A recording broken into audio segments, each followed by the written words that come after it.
with this, we would move on with another node presentation and also user presentation combined. And here we have Lisa De Santi, Fondazione Toscana, Monasterio, and Luca Menichetti from the molecular imaging Italian node will present a story with the title 3D Brain 18F FDG PET Segmentation and Classification for Diagnosis of AD using Deep Neural Network. Thank you, John, for your nice introduction, and good afternoon, everyone. I am Lisa De Santi, and I'm a PhD student at the Department of Information Engineering, University of Pisa. And I'm currently working in Fondazione Toscana Gabriele Monasterio.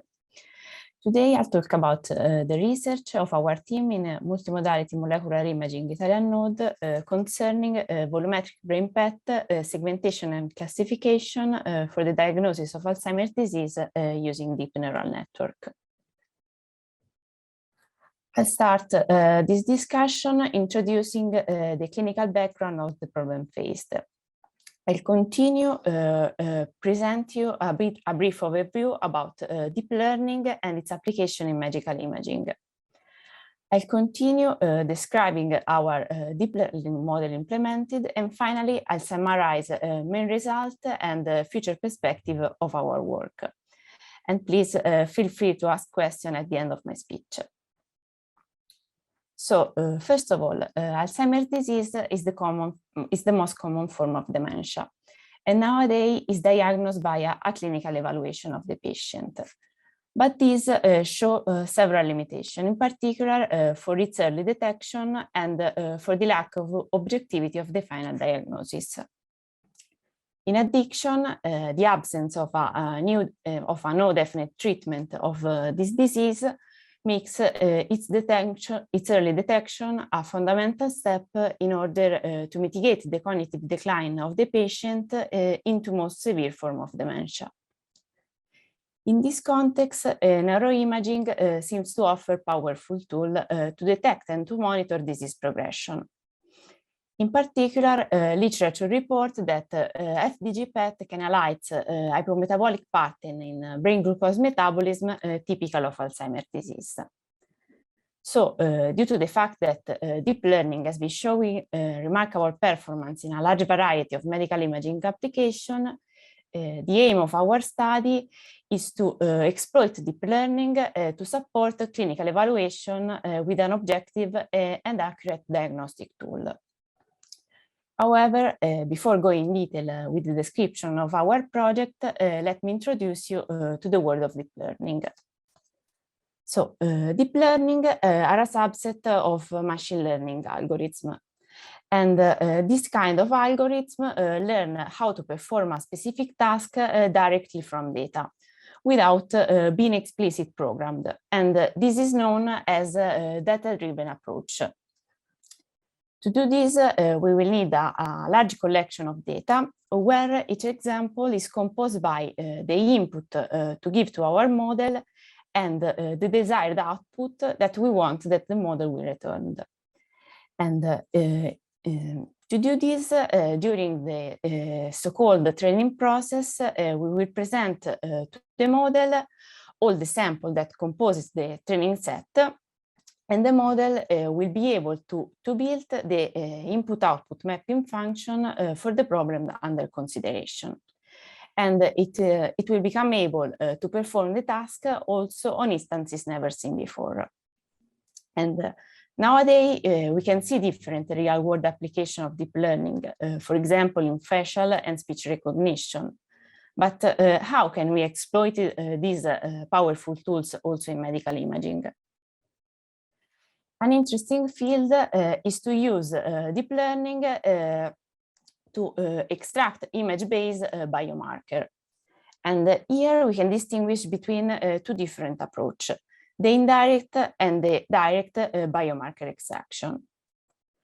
The first technique uses deep learning to support the extraction of biomarker, for example, performing image segmentation task, or reconstructing high-quality images.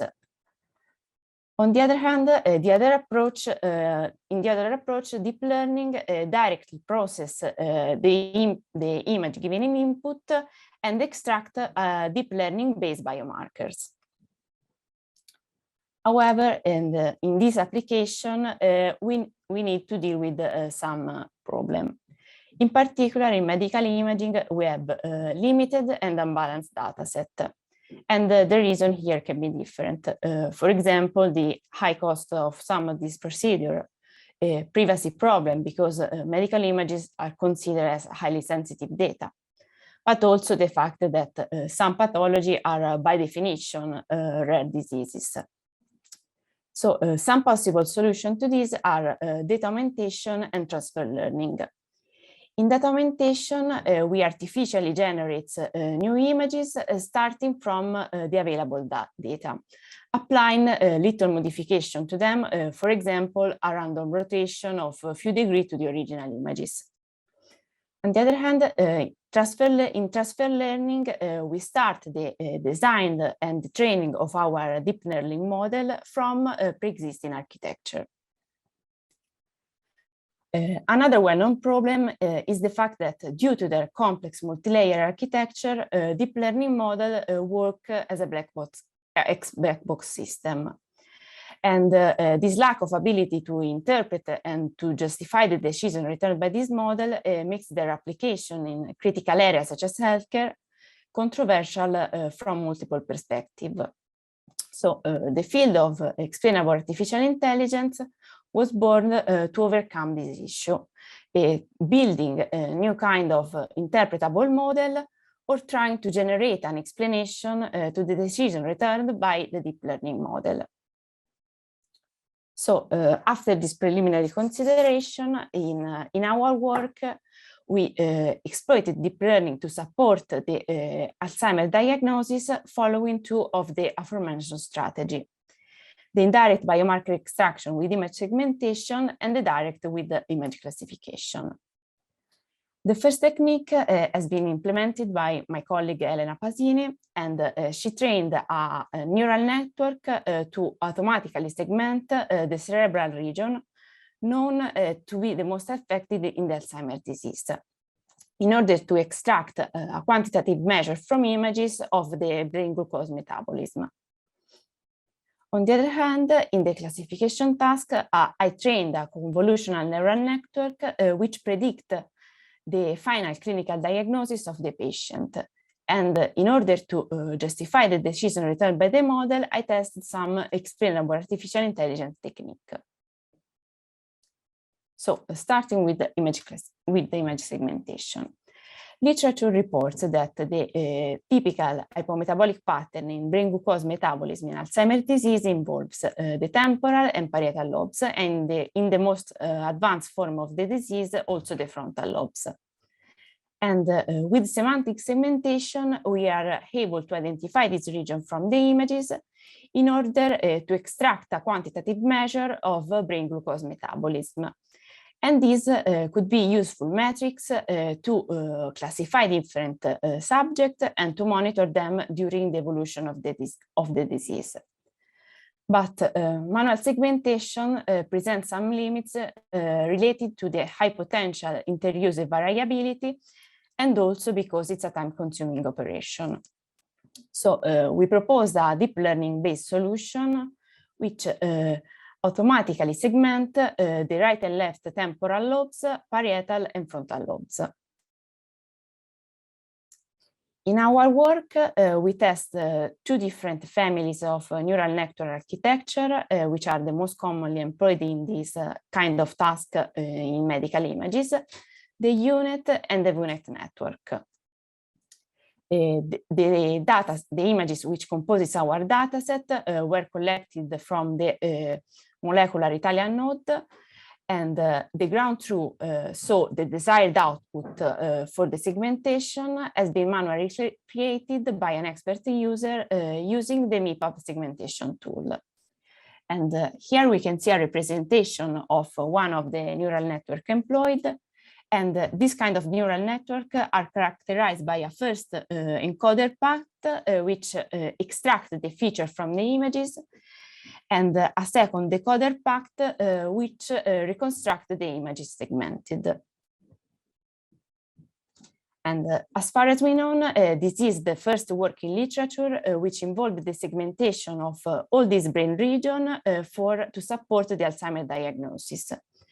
And in order to evaluate the performance of our neural network and to compare them, we measure the Leitz coefficient, which is a commonly employed metrics in this kind of task.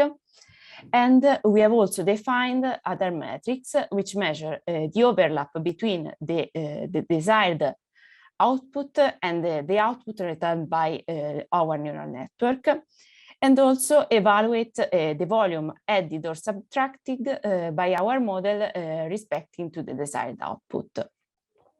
Here I put the best result obtained in all these brain regions using one of the neural network of the unit family.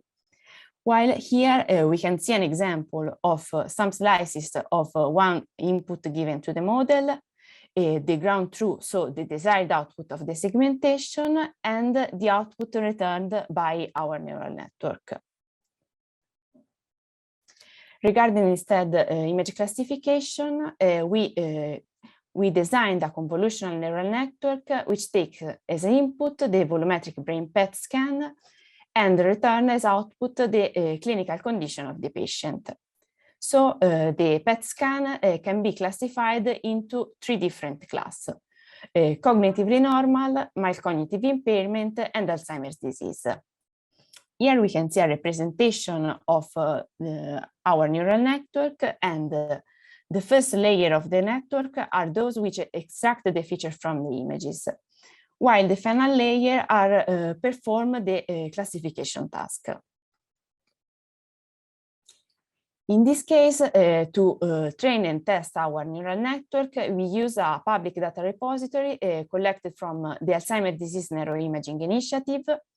And here I compare our result obtained in the independent test set with those of other work in literature which implement the same classification task using the same data set. We can see that our neural network achieves state-of-art performances with particularly promising results in the identification of the mild cognitive impairment condition. And as I mentioned before, convolutional neural network work as a black box system. So in order to justify the decision returned by our model, we tested some explainable artificial intelligence technique which takes as input the images and the convolutional neural network trained, and return as output an heat map that highlights the most important voxel in the original images for the prediction returned by the model.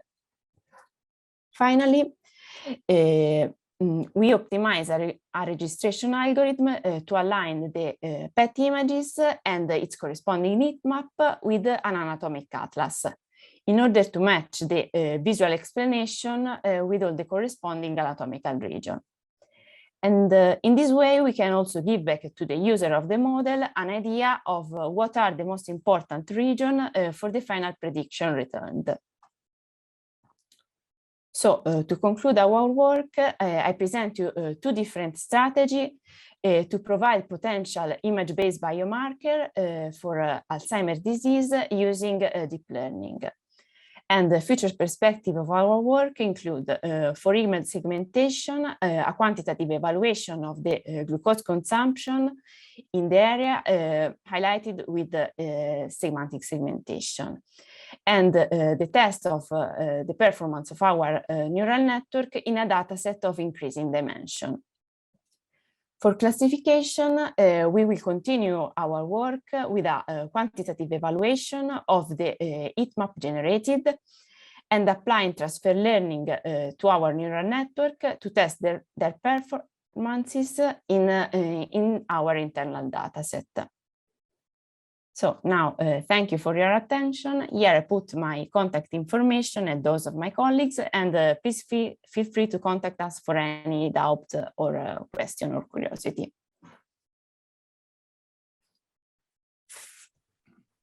Brilliant. Luca, were you going to say a few words, or is it only Lisa?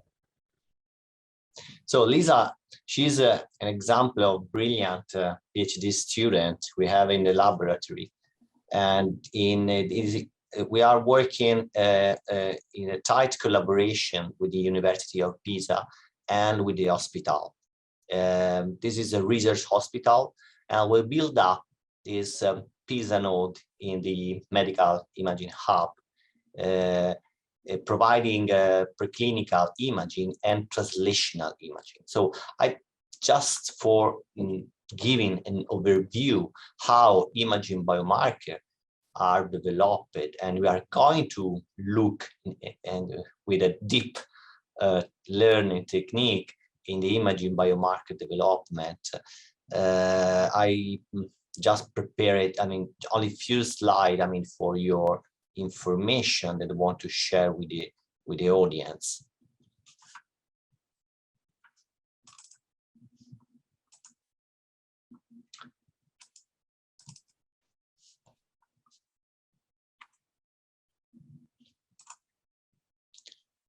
You see my screen? Do you see my screen? Yes, perfect. Yes. Okay, good. So as I said, our laboratory is integrated. So the Pisa node is indeed a joint laboratory in which the hospital, the Fondazione Monasterio, this is a hospital, but a part of the healthcare system, the University of Pisa with the Department of Physics, and CNR, this is our institute, in which we have a cyclotron for the production of radioisotopes and a GMP facility for the production of radiopharmaceutical. So this melting pot is going to provide support for a preclinical imaging in a diverse way. This is just a glance what we are running as experimental modeling. And so the tracer development is one of the main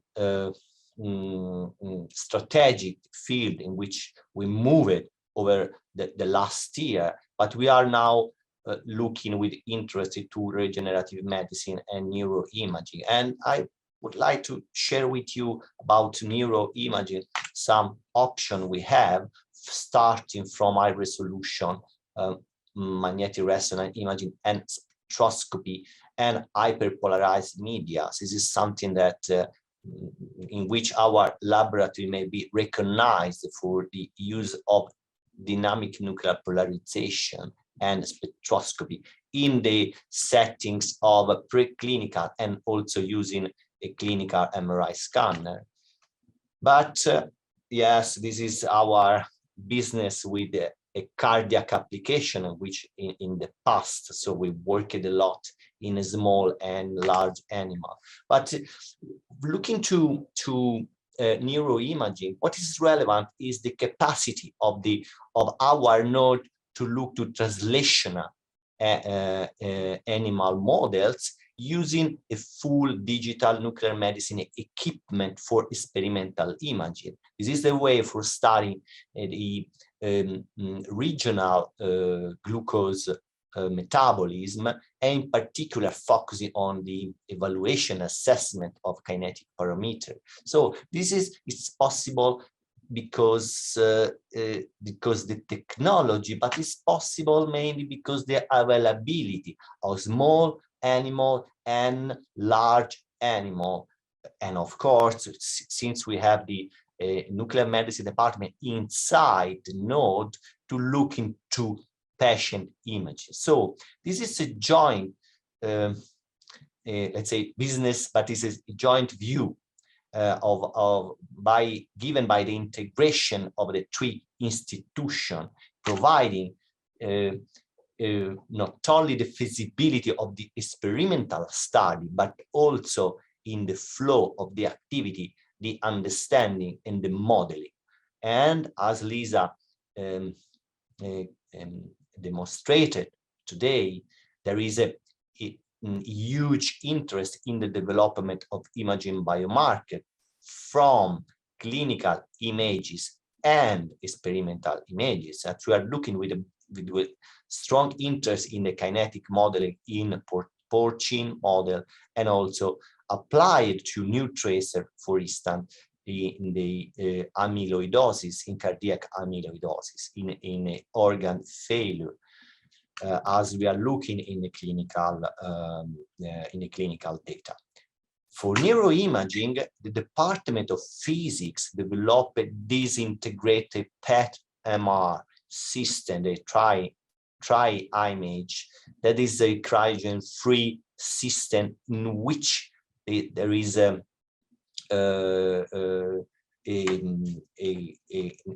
has been realized the integration of a silicon multiplier system with kind of helmet. This is located inside the field of view with the EEG cap. So the cap system has been completely designed by the Department of Physics in the framework of an European initiative project. So for neuroimaging, we are looking forward. This system has been will be available by the end of this year and the beginning of next year in the hospital area of the city.